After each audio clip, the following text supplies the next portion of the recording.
Welcome to the School of Laughs podcast, brought to you by schooloflaughs.com.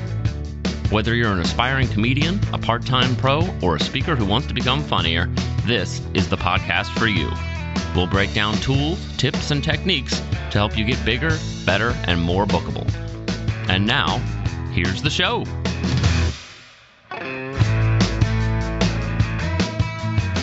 Welcome to the School of Laughs podcast. Rick Roberts here, coming to you on a cool and rainy October night in Nashville, Tennessee. They talk about climate change, and I tell you what, it happens at least 4 times a year.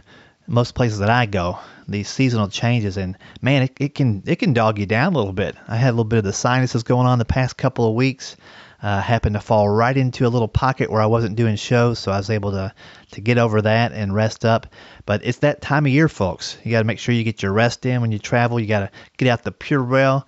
You got to wear a doctor's mask when you fly on the airplane, make people think you're sick so they don't sit next to you. You know all the tricks. Do a little coughing when they walk down the aisle, whatever you got to do to get through it. But it is a little chillier here. I don't mind the first part of fall. I don't like when it gets to be bare trees and nothing going on out there in the yard, because I'm a yard guy. But anyhow, it is fall here where you're at. I hope the weather's nice. I know we have listeners that download the show in 31 countries now. Many of those countries I have not been to. In fact, 29 of them, I believe, or at least 28. So wherever you are, shoot me an email, schooloflaughs@gmail.com. Let me know how you're doing with your comedy career and what the weather's like where you're at. I want to hear from some people all over the globe this week, schooloflaughs@gmail.com. Our interview today is with Mike James, Phoenix, Arizona's Mike James. You might recall we did an interview with Mike James from here in Nashville, Tennessee a while back, and you can still pick up his episode anywhere that you download this thing. But this time we're talking to Mike James in Phoenix, and we talk about how he had to make the decision from being a software engineer full-time, and he was raising his family on that salary and all that good stuff. And then he decided, hey, I think the comedy thing is really where I'm headed. Maybe I'll do that full time and just do a little bit of software stuff on the side if I have time for it. And that's eventually the route he took. We'll talk about how he did that, how he discussed that with his wife, what that looks like as a family guy in this point in life. I will say, if you don't know Mike, he is at least my age. I'm 50. I'm not going to push Mike too far either direction, but I think he's around my age, so a little older. And we always have questions that come in through the email as, how can you start comedy later in life? Well, check out his answer, and he'll tell you his situation on this episode. We talk about the avenues that he has pursued through comedy, how his son was actually an inspiration for him to get into comedy in the first place. It wasn't even on his radar at all. How he started doing corporate gigs and then eventually doing some stuff on cruise ships. And now he does Christian comedy shows as well with Crossside Comedy with our friend Brian Kohatsu from a few episodes back. So a lot of good information on today's episode. I would advise you to listen closely, make some mental notes, email me with any questions you have for Mike James. You can email them to me and I'll forward them on to him. And if you want to take a look at Mike before you listen, it's MikeJamesComedy.com. All right. Thank you for listening. Let's get into this episode of the School of Laughs podcast. Episode 178. Well, how's it going, Mike James? It is going very well. How are you doing, Rick Roberts? Doing great. I'm glad to talk to you. We had talked about doing this while I was in Phoenix, and it looked like we were both going to be too busy to carve out some time. So thanks for jumping on the phone here and doing it with me over the old AT&T wires through the countryside. Yeah, no problem. Yeah, so things been going pretty good your way? Yeah, things have been keeping me pretty busy. It's comedy has funny. I started out never expecting this to be full time. It was more of a bucket list kind of. Hey, I think this would be fun to try sometime, and I never would have imagined I'd be doing this full time. But yeah, things are going well, and always looking for more opportunity and more work, obviously. But yeah, things are going great. Well, what did you do before you went full time comedy? I was a software engineer. I worked at Microsoft for many years and then moved to Phoenix about 20 years ago. And since then, just done a lot of, I have my own software company and also did a lot of contract work for different organizations. And that's what I did for most of my adult career. Interesting. What kind of software programs were you designing? Well, early on, it was mostly Windows applications. So, like, for example, I worked on Excel, and I wrote parts of Excel for Microsoft and that stuff. So Excel 4.0 was the big product I worked on at the time, and also Windows 95 and Windows 2000. Those were my products that I worked on back in the day. And then when I moved to Phoenix, I worked on just other business software, kind of boring stuff, nothing exciting like video games or anything. And of course, then it evolved to web application design and building web applications and that sort of thing. Interesting. So what got you into the comedy bug? I know you said it's a bucket list thing, but was it one of those deals where your friends were about to try this, or were you just curious? It's an interesting little story. So a couple of my kids started taking an improv class in high school, and they really liked it. It was fun. And, so I was trying to be a good parent. Here's an interest they have. So let's explore it all the way out and see if that's something they want to be doing. And in the process of that, I ended up connecting with a tiny little local acting studio here in Phoenix. Waymire Studio is the name of it. And in the process of that, trying to connect them with improv, I ended up kind of running the improv program there and creating it just to give them an opportunity to do it. I didn't know anything about it, but I learned as I went, and I had some training through the acting people there and that. So that's how I started. And then through the improv, I met Brian Kohatsu, who I know you know, and we kind of became good friends and did a lot of improv for several years. And both of us had an interest in doing stand-up comedy. So we got a bunch of people in the Phoenix area together, people we knew, people we didn't know, just kind of reached out to everybody and said, hey, if there's anybody interested in doing stand-up comedy that maybe hasn't or has just started it or whatever, I got everybody together for kind of a big roundtable meeting one night to just discuss it and what does it take and what's the best way to get into it and all of that. I had no idea, and I didn't even know there was a community of comedy out there. So we did that, and then we decided to start to get together once a week, which we did. And then after a few months, we put on a little show with friends and family. And I had like 5 or 10 minutes at the time. And looking back, it was horrible. I mean, my material, what I did was not good at all. But my friends and family were very supportive. So I walked away thinking, oh, this is actually kind of cool. And started doing open mics and doing, and actually through an open mic, got booked on a real show here in Phoenix at a small club. And then I was really enjoying it. Just thought this is just so much fun and I really like it. Well, ultimately it started taking up more and more time. As you know, stand-up comedy can be kind of addictive, and it really started to take up more time. I was spending a lot of time writing and being out at the clubs a lot of weekend nights. And I thought, okay, if I'm going to do this, I have to make some level of money. Mm-hmm. And I learned pretty quickly that open mics and, hosting at a comedy club there's no money there. And it's I know it sounds a little shallow, but really my big drive to me was I have kids, I have a life, I can't afford to spend all this time doing something just for pure hobby. So I just kind of kept working on my stuff and then tried to find little ways I could incorporate that into speaking engagements for companies or whatever, which I'd already done some of. Yeah, so you did some of that early, and then you kind of started punching those up, make them a little fun. Yeah, and it just kind of evolved from there. So, I mean, I do a lot of clubs and things, but because of that history, most of my work is corporate events. And like I said, ultimately, now I've been doing cruise ships and a lot of casino runs and things like that. But a lot of what we do now is Crossside Comedy. Brian and I, are part of the Christian Comedy Association, and so we put together an organization, a ministry we call Crossside Comedy, and so we reach out to churches a lot and do a lot of the church events and things like that through that. So ultimately, it just kind of evolved into becoming my full-time job, which is again something I never expected to happen. Yeah, and there's a lot of interesting steps along the way there. Let's go back to when you were kind of combining your comedy into your corporate speaking. Were you speaking on software originally?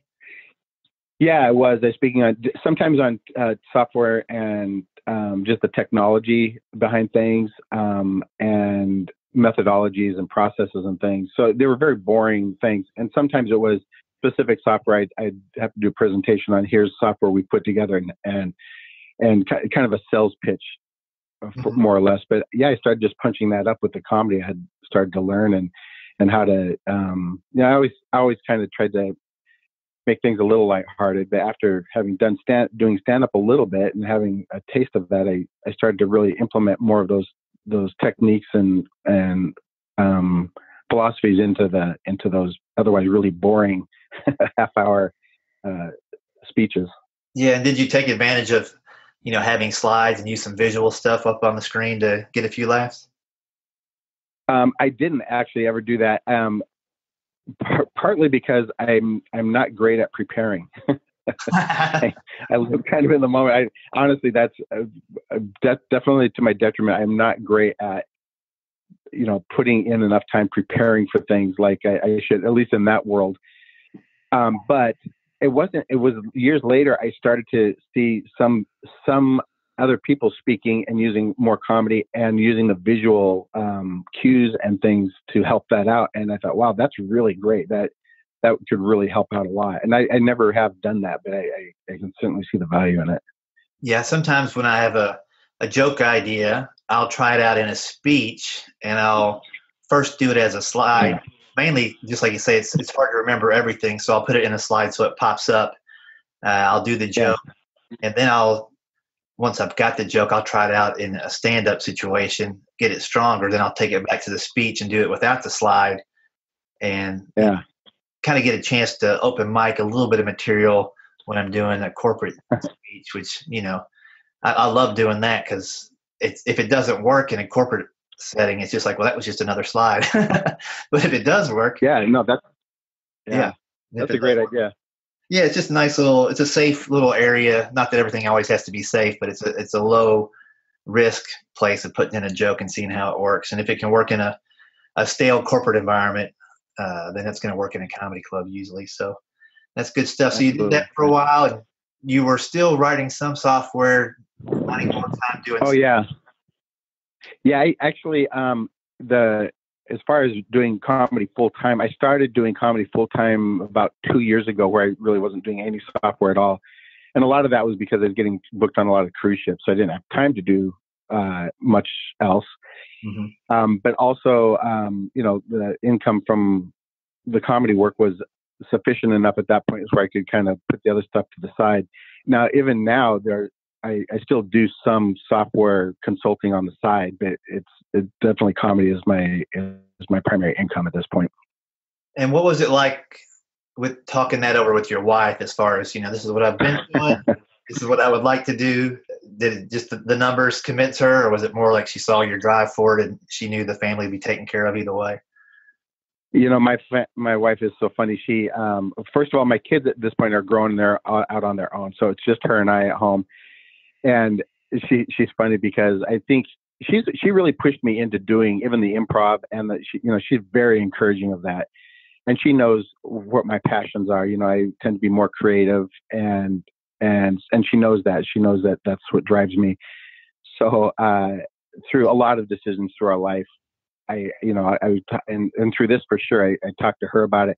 But I can see by the look in her face that she can see the look in my face, which is, look, I'm going to do this. And I think she just realized, look, I know this is where you want to go. And because this is where your passion is, this is, going to be the better thing for us. So she's always been just super supportive. She's amazing. And does she enjoy the fact that you're gone sometimes, so that when you're together, you have less stress? I think so. Actually, I oftentimes joke about, the importance in a marriage of quality time, but not quantity time.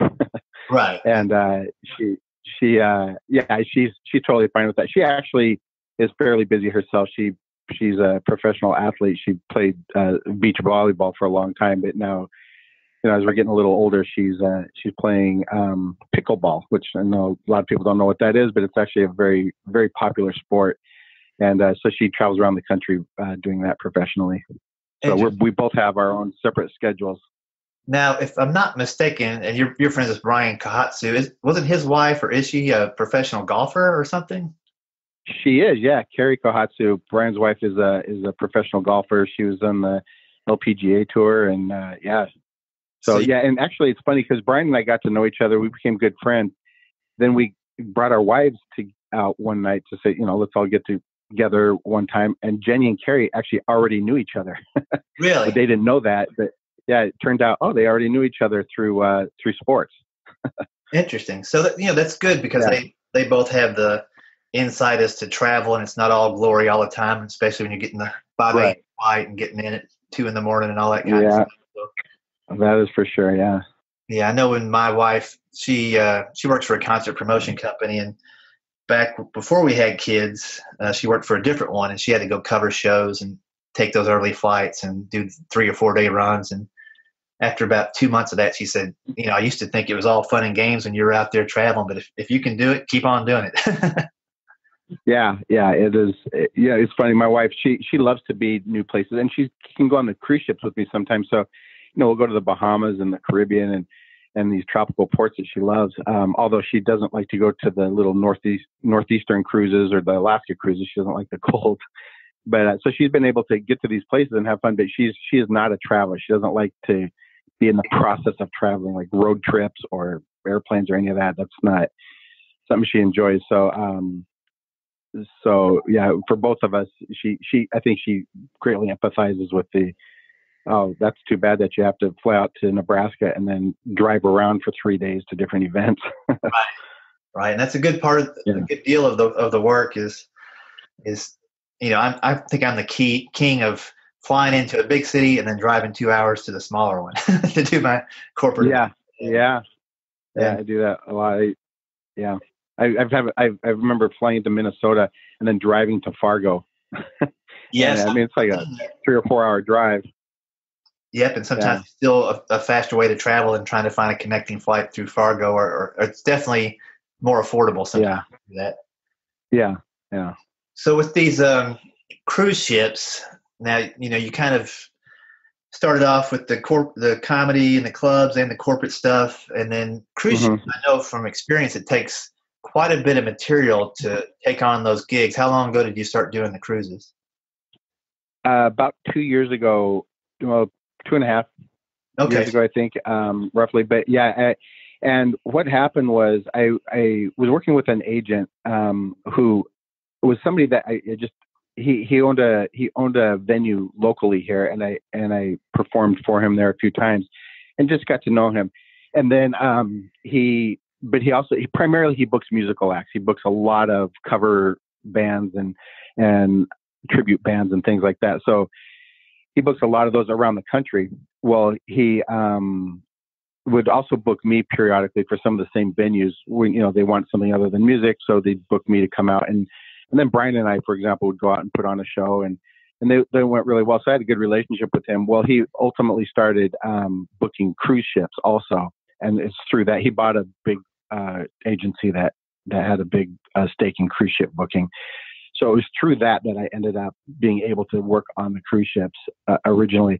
But you're right. At first, it started out with they said, "Well, how much material can you do?" And I said, "Well, I've got maybe an hour and 15 minutes of I feel strong material." And they said, "Well, it has to be clean." And I said, "Well, I always work clean, so that's no problem for me." But it was a little bit of a hard sell, I think, because the cruise ships want about an hour and a half of material, or at least they want to be able to draw on an hour and a half of material. Right. They don't always use you for an hour and a half, but they want to be able to know that you have that in you. And so, and I was honest. I said, this is what I have.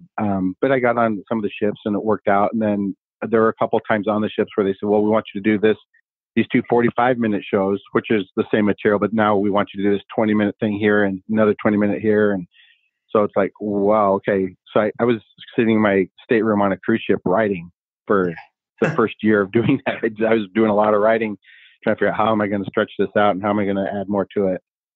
Yeah, it's interesting because, when I started doing them, I think the first batch I did was Norwegian. So you would do 10 to 15 minutes the first night to kind of show people what you got. Then you'd have your middle of the week show. Right. They wanted a midnight show that was dirtier, and I passed on that and said, instead of doing a dirty show, how about I give you an hour some night where I just walk around the ship as Barney Fife and interact with people, and they jumped all over that. Great. Yeah, so I didn't have to go dirty, and then sometimes you do the 10 minutes on the farewell show. So, but I quickly realized the value of having really quick, strong openings, and then Yeah. having to swap out. I wouldn't say your 1 hour show, but you would have to save a couple of pieces from your powerhouse show to close out your other two sets with, and then Yep. find some new openings. And I kind of got stuck doing the same opening 2 or 3 minutes for a long time. So that was, I was just like you. I would take my laptop. I go into like where where they had the meals, and it was off time. So I just get some desserts and some 6 or 7 cups of coffee in a row, and you sit there and stare out the window and write jokes and I would literally, because I knew we were going to go to the same ports the second week, we were just going to repeat. I started writing. I would get off the boat, do what they were doing, then come back and write jokes about it. So I had some more almost localized stuff, and some of that stuff would actually work when I got back on land. I could tweak it a little bit and still save the joke and material. But for a while there, I would book 2-week cruises every year just so I could get all my material together, divide stuff up, and kind of grow my show. Yeah, it is a great opportunity to have that kind of quiet by yourself time to sit and write and do all that, which is my biggest struggle is removing distractions. When I'm on land, to remove distractions so I can just focus on my comedy business. But on the ship, you almost have to work to get a distraction. No, exactly. That was the big plus for me, is I didn't have phone calls coming in. It wasn't convenient to get emails or any of that stuff. So I would just go find a quiet place and write. And when I got tired of that, go jump in the pool and have a little fun. So, you mentioned the late night dirty show, and that's I've only been called on a few times to try and do that, but I've done them. But it's interesting because what'll happen is, the people come out and see your headline show, the midweek big show, and then you see around the ship, and I loved your show, and I can't wait for tomorrow night because it's the adult show. And I just kind of smile, say, yep. And the funny thing is, I don't ever make it dirty. Right. I do another show, and I've even told like the cruise director, the entertainment manager, to let them look. It's not going to be dirty, but the adults will they'll have fun. It'll be more adult oriented material, which it is. It's material that adults could relate to more than children. Sure. But it's not at all dirty or anything. And so at the end, I have had a complaint where it was the only time in my whole comedy career ever where anybody's ever said to me it wasn't dirty enough. I always tell people, we're clean, because nobody ever complains that it's not dirty enough, but they will definitely complain that it's too dirty. And I guess that's the one exception, is when they push it they don't push it as a dirty show. They push it as an adult show, which I think the implication is that it's going to be more, risky and so forth. But anyway, yeah. Yeah, I know that's pretty funny. I almost want to call those late shows the juvenile show. Yeah, exactly. And never call a dirty show the adult show, because I think an adult has enough intelligence to sort things out for themselves. But that's just the way it is. You're right. That's very true. That's funny, because that's definitely true. The dirtier it is, usually it's the more juvenile humor. It's like the grade school humor. Yeah, exactly. Let's stay on the cruise ship topic for a second. And for people that are thinking about getting into it, and we've kind of discussed, you need to have a good chunk of material. What are some other, skills and attributes that come in handy for doing a cruise? You offer up a couple, and I'll share some too.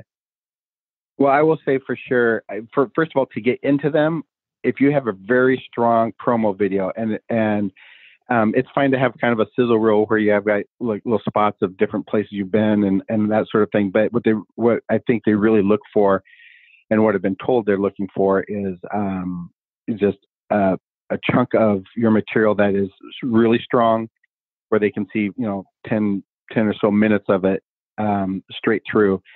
And I just know that's what they're looking for. And honestly, despite what you hear about cruise ships wanting to be more this way or that way, it really does need to be clean. You have to remember, on all these cruise ships, there's families coming out to the shows. Some of the cruise ships like Holland America are much older crowds. Right. But they're also much more conservative. They still want it clean. Some of the younger cruise lines, like maybe Carnival or even Disney, that's families and younger crowds. But because of that, they want it clean. So I really push, and I know you always have to clean is green, and being clean is always much more marketable. So for having a video like that, a strong, good video is the way in through these agencies. And then, but on the cruise ship itself, I think the skills that help are being able to kind of roll with the crowd. It's so strange. You'll do great in a show with your material, and then the late show comes in, or another crowd comes in, and all of a sudden it's like, man, I can't buy a laugh here. I can't get them to respond to anything. And so you just have to be able to have that ability to kind of like, okay, they're not going this direction. Let me try this direction until you find it. So it's definitely a different kind of comedy.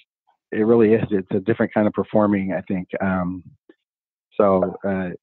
me, that's it. And to be honest, on the cruise ships, I don't want to denigrate people that do it or anything for sure, but the cruise ships, the kind of more campy your comedy is, the better you'll do. The more, set up punchline oriented it is, the better it works. It just seems to be that way. I don't know why.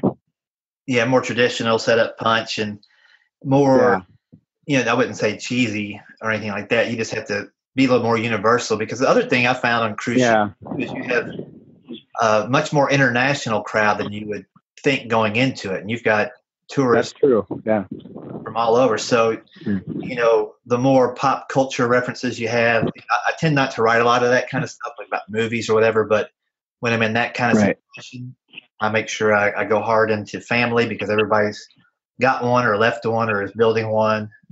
And more popular reference. That's another thing.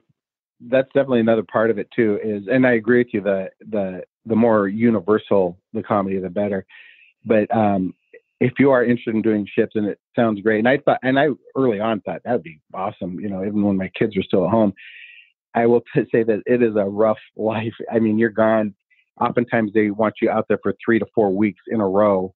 It may be, 3 or 4 cruises back to back or whatever, but you're gone a lot, and it can be really boring if you don't have somebody with you, which normally you don't. It's a rough life. I'm not terribly outgoing, and so it takes me a couple of weeks to get to know some of the crew and all that. If I'm just out there for 1 or 2 weeks, I'm sitting there by myself. It's a rough existence, and in the meantime, you're missing your family and you're not home and all that. It does pay fairly well, but it's not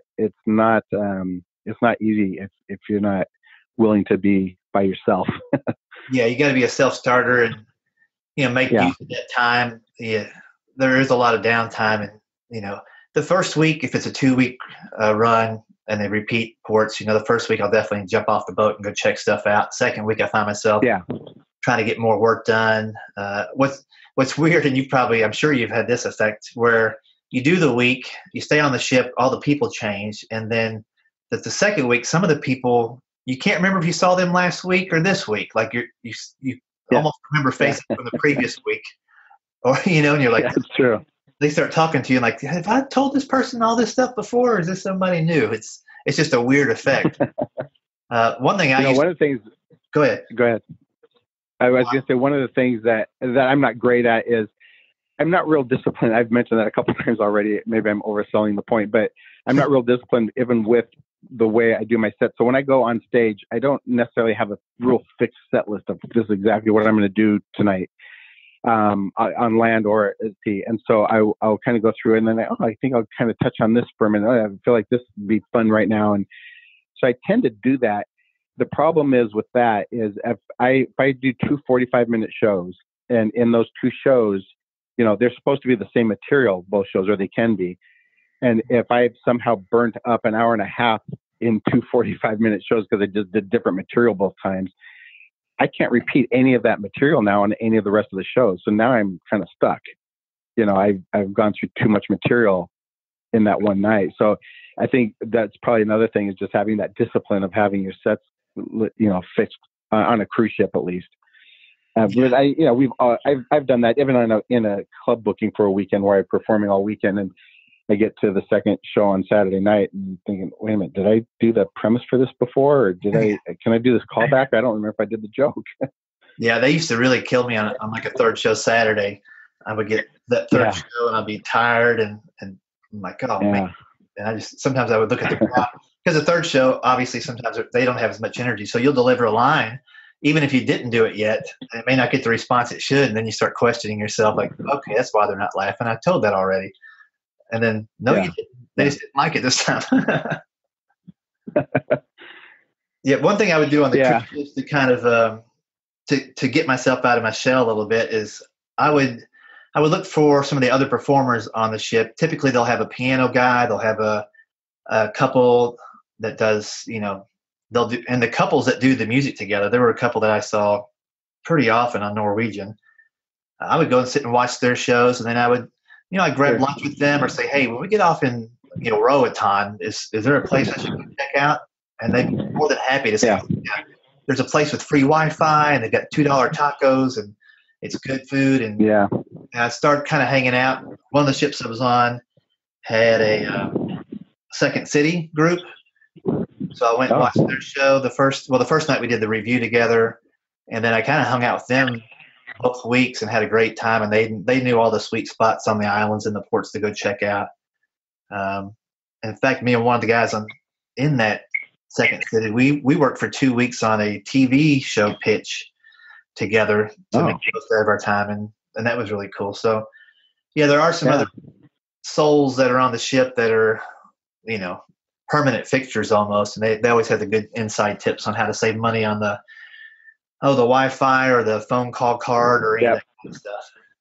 Yeah, connecting with the other entertainers is definitely helpful. And you know what? People warned me going on the ship that some of the crew aren't going to be real happy to see you because, you come on, you only work for a couple hours a week. They're working, their tails off all week long, and you get paid way more, and you're kind of treated as a celebrity, even though they're doing such, so much more work and stuff. So I was warned about that, but I did not find that ever. Every crew member was always super nice to me. Everybody I talked to on the ship, I would go down to the officers' bar sometimes in the evening just because I knew that's where everybody was socially.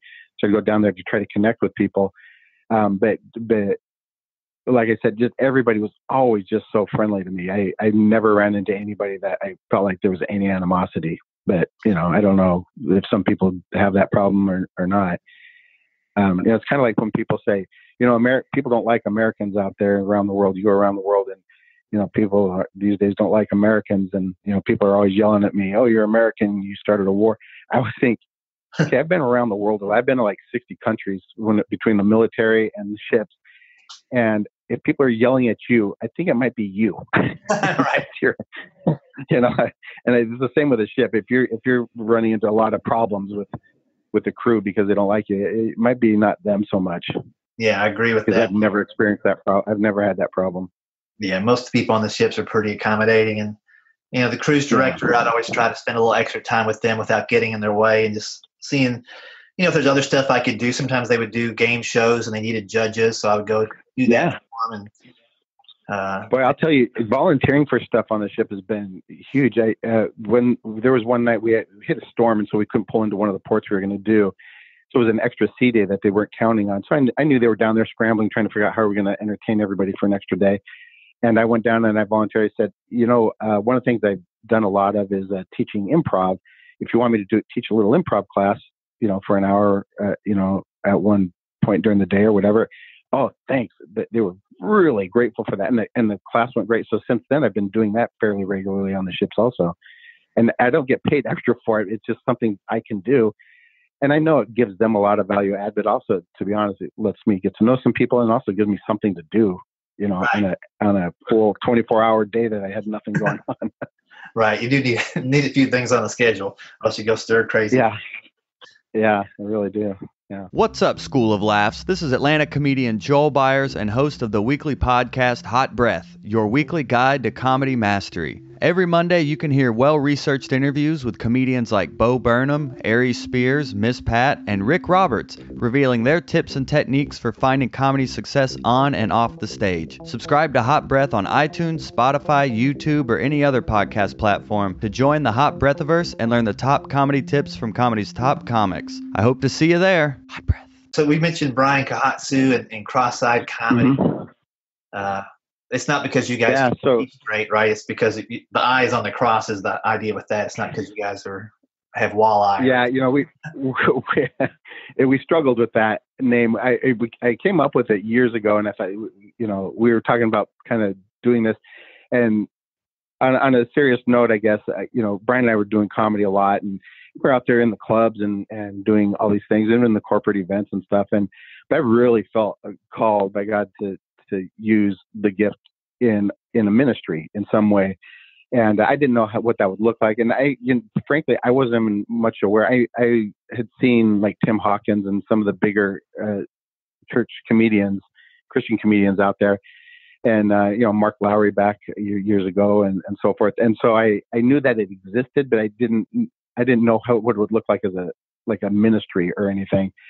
And for some reason, I don't know why, one night I just thought, Crossside Comedy. Oh, that's neat, because the eye is on the cross, and the idea for the logo kind of came into my head. And so anyway, we put that together. Well, we talked about it, and we kept talking about how we're going to do this, and this is going to be a thing. We never really pulled the trigger on it, never really pushed forward for it until a couple of years ago. And now it's really blossomed into something pretty great. We travel all over the country performing. And for Crossside Comedy, it's fun because between Brian and I and a couple of the other people, we just brought Grace Klein on it. Do you know who Grace is? Oh, yeah. Part of CCA also. Yeah. And she's in San Diego, but she's come out and done shows with us, and we've got more scheduled with her. It's fun because we'll go out for a big event, and we can go out every year to these same venues because although we do some stand-up, it pushes us to write new stand-up because we're doing these repeated shows every year. But we also add a lot of variety into it. So we do some sketch stuff that we've written that is just so much fun to do, and it really goes over well. We do add some improv comedy into it. So it's really a full variety show that we got to these churches with. But it's really been neat, and I see a lot of growth there for it. And our goal with it is, like I said, it's a ministry. So we tell every church, look, we if you want us to come out, we're going to come out. We'll try to figure out the budget the best we can so we don't lose money, but we're going to just make this happen. And as a result, it's been nothing but positive. So that's been great. And, roughly, what would you say your mix of corporate events to cruise ships to Crossside Comedy throughout the years? I know every year can be a little bit different, but is it fairly? Yeah. Well, currently, I've kind of turned down a lot of the cruise ship booking requests lately. I like I mentioned, I was just on one last week, and so it's funny that I say that because I just did one, but it'd been probably a month or two of no cruise ship work between that one and the previous one. So I've kind of pushed that down a little bit because of the time away and all of that. And it's just not fitting into kind of the vision I have of where I want to go. So having said that, right now, I think the mix is probably maybe 10 to 20% of cruise ship work. And then the rest of it is probably split 50-50 between corporate events and Crossside Comedy events, the Christian events, church events and things.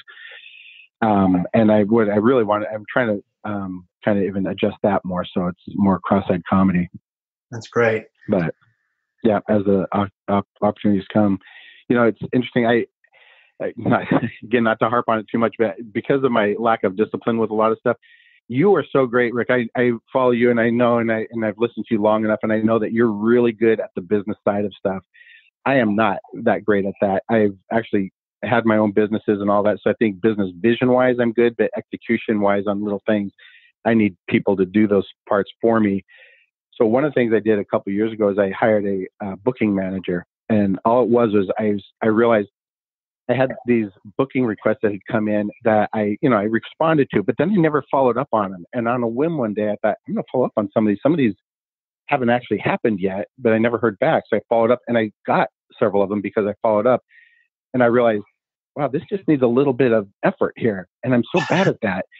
And so I posted on Craigslist a job posting to say, is there anybody out there that'd be willing to kind of handle incoming requests and things? Now, this person isn't getting me new jobs at all. They're just chasing down the requests that are coming in. Uh-huh. And I found a gal that she did a great job with it. She ultimately she got married and her life kind of got too busy to help me anymore. And now I actually have my sister doing that same job, but it's helped me immensely. I work probably twice as much as I would have if it were just up to me to follow that up. So some people some comics out there are great at the business side and they follow up and they're real personable and can do the phone calls and all that. That's just not who I am. So I brought somebody else on, and all I do is pay commission. I give her about 15%, of the work of the booking fee that comes in for as long as she, follows it all up, gets the contracts out, does all that stuff. So I highly recommend that to people to do that. If it's not in their wheelhouse, but with any business, anything where if you feel like you can do the whole thing yourself and you don't need help, you're probably not doing at least part of it as well as could be done. So No, I really always smart. think, find the right people for the right job. Yeah. Yeah, smart to identify your weaknesses and farm that out. Yeah. As much as I'm aware of all the things I should be doing, I've probably dragged my feet on hiring a couple people to do some of those things for me, to be honest with you. There's always, the one thing I think I farmed out that was smart was the website design and getting ready to redesign that again pretty soon. How would you say, because I know people will ask me this about you after the podcast goes out, but, you're talking about incoming leads. What are some of the ways that you think or that the leads are coming to you? What are you going to invite those? So now, there are several entertainment website boards out there. There's like Gigmaster and GigSolid and some of those, and I'm certainly listed on those. And so usually those are real low paying things that come in or looky-loos, and the other funny things, I get all these requests that'll come in somehow filtered to me that's, hey, so-and-so is looking for entertainment. They're looking for a costumed character. I think, okay, well, obviously that's not me, or they're looking for a Disney princess. So that's some of it. Now, obviously, she's not going to be interested in, Michael, come over there for $150 on a Saturday night in December. That's not going to happen. Right. So they obviously not all of them come through, but so there are some through some of those online things. Even Thumbtack has been a pretty good one. But also LinkedIn. Through LinkedIn, I've connected with a lot of event managers and things like that.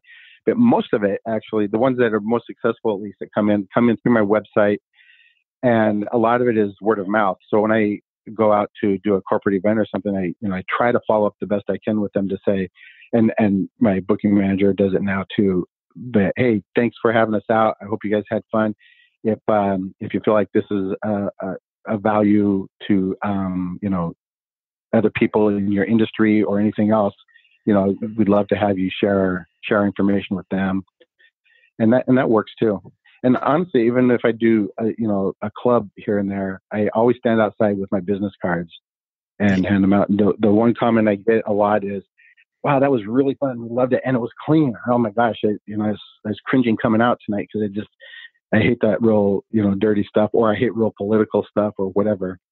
And that's always my case. Oh yeah, I always work clean. Actually, here's my card if you, are interested in having me come out and do anything for you guys or whatever.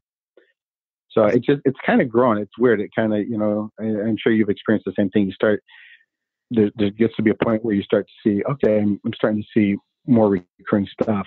Now, having said that, there's way more work I should and could be doing to go out and get work as opposed to sitting around waiting for them to come in. Right. And I do some of it, but there's always way more you can do. And so we're trying to strategize with that too. I'm actually also in the process of trying to redesign my website and all of that. Yeah, for both mine and Crossside Comedy. Yeah, websites are a constant. I find you can't go really 3 years without doing a major overhaul or looking at it really out of date. Yeah. Yeah, it's funny. You think you got your website all looking very modern. Oh, this is this looks great. And then, yeah, you're right. Within 2 or 3 years, it's like, wow, this looks like it was made in the 90s. Yeah, you have to buy some kind of app to translate it into mobile, and then there's change. Yeah. Google has most recently you had to update it to an HTTPS website, or else they wouldn't show it high in results. And every time you turn around, there's something. It's like we favor video now, and then we punish video. It's just, and all that stuff plays into Google Ads as well. If Google doesn't see your site showing people what you say it's going to show in the ad, then it stops showing the ad. So there's a million things you have to keep upon, between this website, the video, and your plan, your clients, and nurturing referrals. It's constant for sure. Right. I think it's smart that you have the booking person, especially since you identified that's not your strong point with the follow-ups. And I think it's a good. Yeah, it's just. That's good. For people that are listening that want to check you out, I know of a few different Mike James, and so your website is MikeJamesComedy.com, correct? Right, MikeJamesComedy.com. You're right. There are a few different Mike Jameses out there. I remember I went up to Seattle a while ago and I was headlining the Tacoma Comedy Club, and somebody said, "Oh, you're Mike James." There's a local Mike James. I guess he's more of an open mic kind of guy or something up there. And they said, "Couldn't believe he was headlining the club." And but there's also another guy out there in Nashville too, who does fairly well. And so. But mine is MikeJamesComedy.com. You can reach me there, or at CrosssideComedy.com also. Very good. Well, it's been great talking with you today, especially digging into the cruise ship stuff a little bit, because we haven't talked about that on the website, and appreciate you sharing light on that. Absolutely. And you know what, Rick, I just wanted to mention too, I really appreciate what you're doing out there too. Some through CCA and the work you've done through that, but also more your podcast and stuff. I'm a regular listener to it, and there's always some great nugget of information, whether it's just somebody else's personal experience or some comment on, oh, here's a tool I've used or something. It really is a great tool to listen to your podcast. So not to be too much of a brown noser here, but I do listen to it all the time, and it's a great tool. So I just recommend to anybody out there to listen to that, but also connect with other comics and find out what are they doing to help them. Comics can tend to be a little tight-lipped about, well, here's what I'm doing or who I talked to or how I did this, because they feel like they're all in competition with each other. But you'll find other people out there that are saying, here's what I do, or here's a tool I used, or here's something I put together. If you want to do it, you can do it too. Yeah. Well, thanks for that. And let me share with you a tool and that you can use and everybody listening can use that I've just stumbled on recently. And it's free up to 600 minutes a month. And what I'm talking about is a voice translator app called otter.io. And so this is like Dragon Naturally Speaking, where it transcribes things for you. But what I like about it, for these podcasts, I could turn on the app and have it listen to the podcast, and it'll transcribe the whole thing for me. And like I say, you get up to 600 minutes a month. You could do this with your comedy show. You could do this with your sets. Yeah. It's, I would say, 92, 95% accurate with the word, but you can always go back in and edit some things if you want to have an actual transcription. But as a joke teller, it's kind of interesting to see sometimes it took me 60 words to get to the punchline. Can I get there in 50?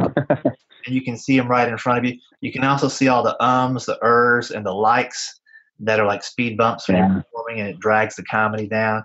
But yeah, I want to share that because I've stumbled onto that recently. It's also great for if you want to, some people don't and can't grab a pen or pencil or a keyboard and type stuff out or write it out.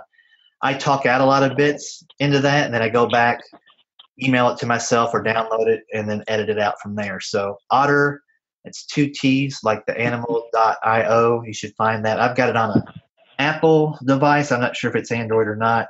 But very handy tool and free, up to 600 minutes a month. So check it out. Oh, that sounds awesome.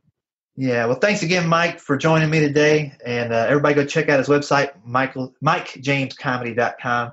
And are you on Twitter or anywhere else that you want people to follow you, or do you want them to not I follow? am, and it's Mike James Comedy on Twitter, on Facebook, on Instagram, and some of those. I am not very active on most of those other social things, but yeah, I'm out there. You can find me. Just if you just search for Mike James Comedy, I'm usually the first one that pops up.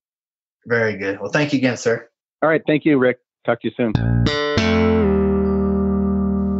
Hope you enjoyed that episode with Mike James from Phoenix, Arizona. I was just out in Phoenix this past weekend, and I thought I was going to go out there and get some rays, see some cacti, all that good stuff. And man, it was raining so hard when I got there. I didn't know if I'd be able to get to the gig. It was like flash flood warnings and stuff because they don't get a lot of rain out there. When they do, it doesn't have any place to go. So it was on the roads pretty high up there. But made it through the gig, which, I'm going to pause for a second and let you know that even at my level, whatever level that is, I guess at this stage in the game where I've been doing it for so many years, occasionally a gig will pop up and not shake out the way that you hope it does. And that's kind of what I had this past weekend. Did a gig for a air assault rifle kind of get together, people that shoot air pellet guns. Already, you're wondering, what is he doing at this gig? Well, they get together, they have a competition, they get some awards, they have a banquet, and this year they thought they'd try comedy. And regardless of how much you pre-plan, talk to the person who's in charge, sometimes things still fall through the cracks. We had major audio issues during the event, a lot of distraction issues during the event, and was one of those where you, about 6 minutes in, look at your watch and go, all right, this one is going to be a challenge. It eventually all worked out. They typically do, but it's pretty much I pulled out every rabbit out of the hat, from crowd work to getting people up there to sing with me to getting the audience involved with some Q&A type lead-ins to some bits. But slowly but surely dialed them in and got out of there with my comedy brain still intact. But man, I know how it goes out there. Sometimes not the way you want it to, and it's not always the best thing to do a show like that and then have to fly 4 hours back across the country. But it wasn't that bad. But it was one of those that I haven't had in a while. So, still happens here at this level. And again, pre-planned it. I was told things will be in place when I get there, and they just weren't. So you're there to serve, grin and bear it, work your way through it, and leave something behind for the client to at least hang their hat on and pick up the check. Main thing there, pick up the check. Make sure the kids are going to college. All right. Thanks again to Hot Breath, Joe Byers, for sponsoring the podcast. Thanks again to Christy Largent. And I guess, if you haven't checked out Club 52 or don't know what that is, go to schooloflaughs.com. Look up Club 52. It's a 52 email sequence, 1 year, 1 email a week, 1 challenge a week to get your comedy career on track. It's that kind of deal. It's a way you can get a hold of me once a month through a online hangout that we do through Zoom. Get on the video chat, get some specific questions answered for you. And you can do all that for less than $7 or right at $7 or more a month for sponsoring the podcast. So even if you want to chime in for a couple of months, pick my brain and then get out of there, you might want to look into that as an early Christmas present for yourself. We have other people on the call, obviously. They have knowledge that I don't have. You can network, make friends, and it's always a good conversation. Lasts about an hour. We do it once a month. Club 52, 52 emails, a monthly hangout. Check into it, schooloflaughs.com. All right, stay cool or stay hot, but whatever you do out there, stay funny. Thanks for listening to the School of Laughs podcast. If you'd like to hear more School of Laughs podcasts, you can find them on iTunes and Stitcher.com. And don't forget to subscribe and leave a review. For information on upcoming live and online classes, visit schooloflaughs.com. Until next time, stay tuned, stay focused, and stay funny.